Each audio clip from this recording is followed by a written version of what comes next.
গাজনের 7 দিন আগে দেশি কালো মুরগির ডিম, তার উপরে একটা চ্যাং মাছকে বলি দেওয়া হয় এবং নেগেটিভ এনার্জি বা ভূত যাই বলি না কেন তাদেরকে আহ্বান করা হয়।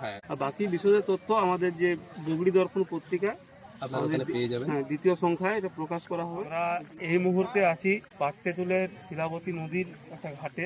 এখন বাজছে প্রায় একটা। বিশেষ অনুষ্ঠানে আমরা আজকে সামিল হয়েছি। এটা আমি অনেকবার আমাদের সুজিত বাবুর কাছ থেকে শুনেছি এবং আমাদের অভিনন্দন দার কাছ থেকে আজকে সেটা আমি মণিময় মঙ্গল দাস কুমগড় থেকে এসেছি দেখার জন্য। এই প্রথা সম্বন্ধে আমি সুজিত বাবুকে অনুরোধ করব সংক্ষেপে ইতিহাসটা বলার জন্য। নমস্কার, আমি শুভদীপ চক্রবর্তী, কান্তর শিব মন্দিরের একজন সেবাই। তো এখন আপনারা যে প্রথাটি দেখতে পাচ্ছেন, এই প্রথাটির নাম হলো কামিল্লা প্রথা।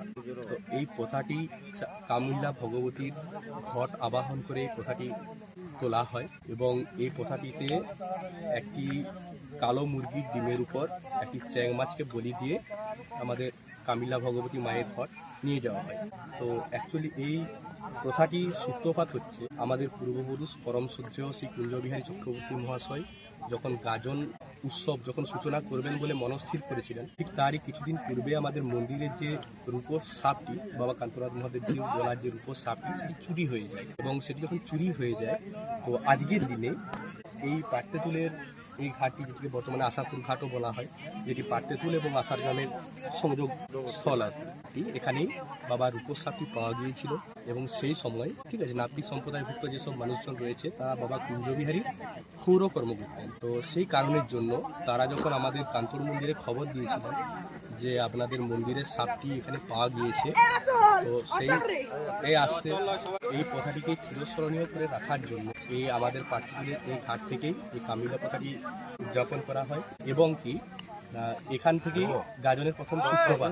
বরাবর প্রায় 500 বছর ধরে এটা হয়ে আসছে। আজও আমরা এই প্রথাটিকে একদম পূর্বপুরুষ আমল থেকে আমরা আজও এটাকে বজায় রেখে চলেছি।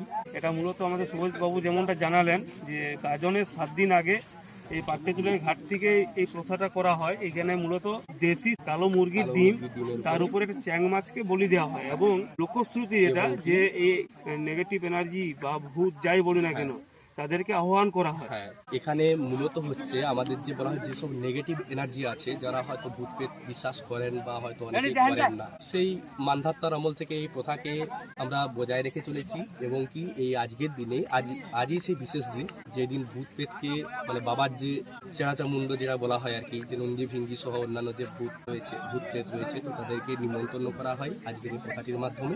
আজকের এই অনুষ্ঠানের মধ্য দিয়ে গাজনের সূচনা হয় আর কি। তো আমাদের যে বুগড়ি দর্পণ পত্রিকা আপনারা ওখানে পেয়ে যাবেন।